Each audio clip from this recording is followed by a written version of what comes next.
Um, um, um, um,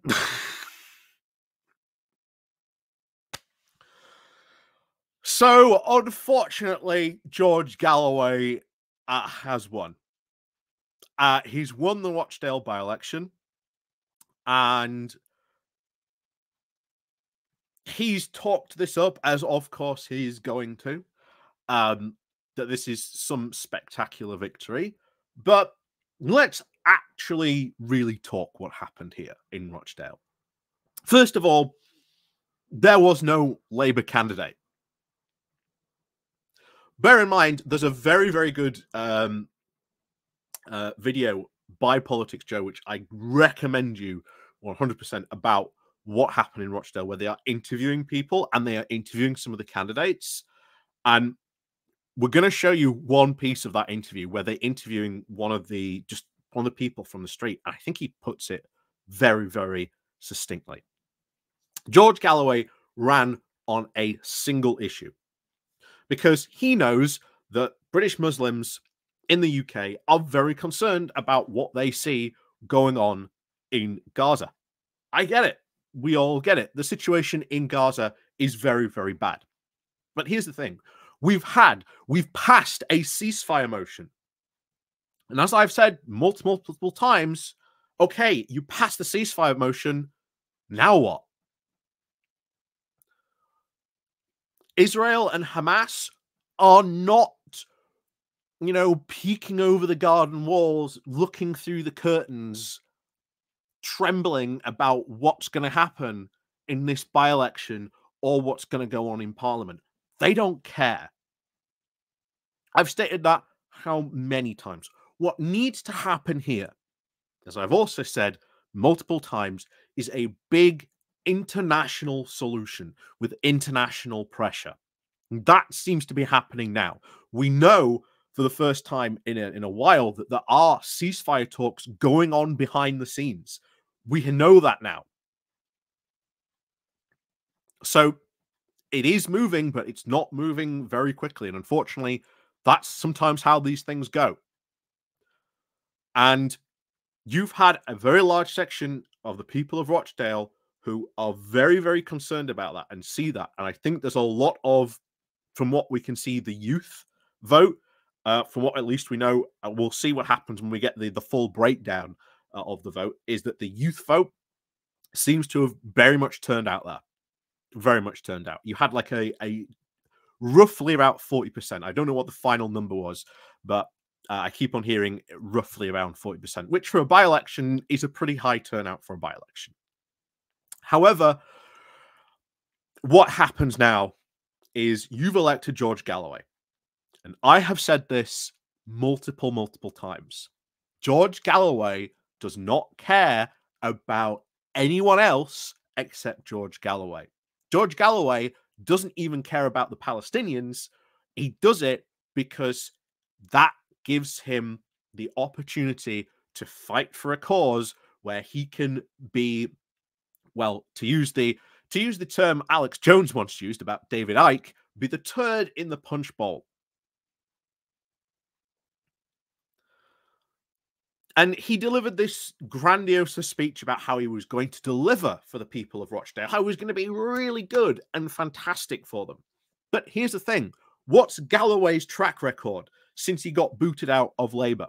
Time and time again, he has run in these very similar seats, like in Rochdale. And yet, when he has won, like in Bradford, which I've warned you about time and time again, go look at what people were writing about him in the local newspaper, that he was ignoring his responsibilities to the people of Bradford, that he never delivered once for the people of Bradford or any of these other seats. He's never once delivered on his promises because he doesn't care, because George Galloway isn't in it for the people of Rochdale. He is in it for himself. This man has supported tyrants, dictators. He has very much supported Vladimir Putin going into this. He used to support Assad quite quite a bit. Apparently, that's changed, but I haven't seen the statement where he is now distancing himself from Assad or anything like that. I don't know if that exists or not, but bear in mind all those statements that he said about supporting Assad, about supporting Syria. Bear in mind the war crimes that Assad has assisted and done. He's had people on his show who have denied those have happened, and Galloway has just sat there nodding along, going, "Yes, yes, yes. I agree. That's just complete Western propaganda."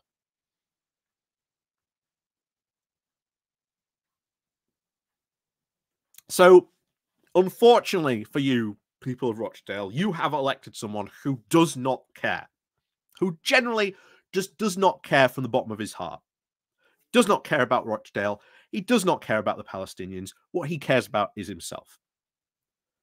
John Sweeney did a fantastic piece about Galloway recently, about his antics and why he doesn't care so much. So I'd go search that out if I were you. But I want to show you this interview. This came from Politics Joe, and this is someone randomly they're just interviewing in the street, but he gets and sees through Galloway so well in this interview, and I think it's well worth showing you. Galloway has campaigned on a very sectarian basis. He's appealed to a sort of a sectarian vote. He's gone for the Muslim vote, and he's campaigned not on Rochdale issues, but he's campaigned on the basis of Gaza and to a lesser extent Kashmir. And he's not shown any interest in the neighbourhoods of Rochdale, who he claims he wants to represent. I think Galloway has operated like a traditional old-fashioned American televangelist, grifting for dollars. And that's what he's done. I've seen a clip of Galloway on social media where he's actually preaching outside a mosque in Rochdale. And he's actually said, when you meet your maker on Judgment Day, he will ask you what you did for Gaza. So that to me is the worst kind of sort of Victorian ham melodramatic stuff. I'm going to vote for Simon Danchuk. I don't think Simon Danchuk was a good candidate because he's got a reputation for sexual impropriety. But in terms of the candidates who are campaigning for Rochdale, and Labour, of course, are an irrelevance because they picked someone who turned out to be an inappropriate candidate, not respectable. So Labour are an irrelevance in this election. They'll win at the general election. They'll retake Rochdale, but they're an irrelevance here, obviously. So I'm going to vote for Simon Danchuk because he's campaigning on Rochdale issues. He's actually got a sense of what this town needs, where it's going. Galloway's campaigning on a platform of rank sectarianism.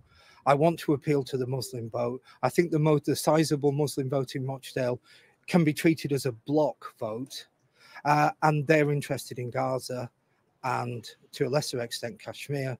George, so there you have it. Someone from Rochdale seeing straight through Galloway. He doesn't care. He's only here for one reason. And bear in mind, later on, they interview the Lib Dem candidate who also sets it out. He has left in his wake a series of seats of unfulfilled promises. And when he has got into places like Bradford, hasn't delivered. He's done nothing. He hasn't improved the situation. Galloway is not going to improve the situation in Rochdale. Although he has proved he apparently wants this, quote, grand alliance. I don't know exactly what that's going to be, but I suppose we'll find out because this is apparently going to sweep away the Labour Council. Good luck in that because, you can't really campaign for Palestine when it's a local election. You can't really do that, George. So he might be successful and maybe get a candidate in. But ultimately, I don't think he will succeed there either. But he talks a big game, but ultimately he won't deliver for the people of Rochdale. I've said this time and time again. Time will prove me right. History will also prove me right that he will not deliver. And if anything, you know, as was said there by that guy, the upcoming general election, Labour will retake Rochdale. And hopefully the general election will come sooner rather than later so that we can get rid of this absolute windbag. Because history has shown he has not delivered when he has been an MP. And unfortunately, he's now Rochdale's MP. So if you did vote for George Galloway, I'm sorry, but you're going to be very, very disappointed very, very quickly. So, as always, thank you very much for watching. Please do remember to click on the like, share, and subscribe button. And of course, down below there are links to my Patreon page and a rotation link called Buy Me Coffee, where you can buy me coffee. And of course, as always, we'll see you all next time.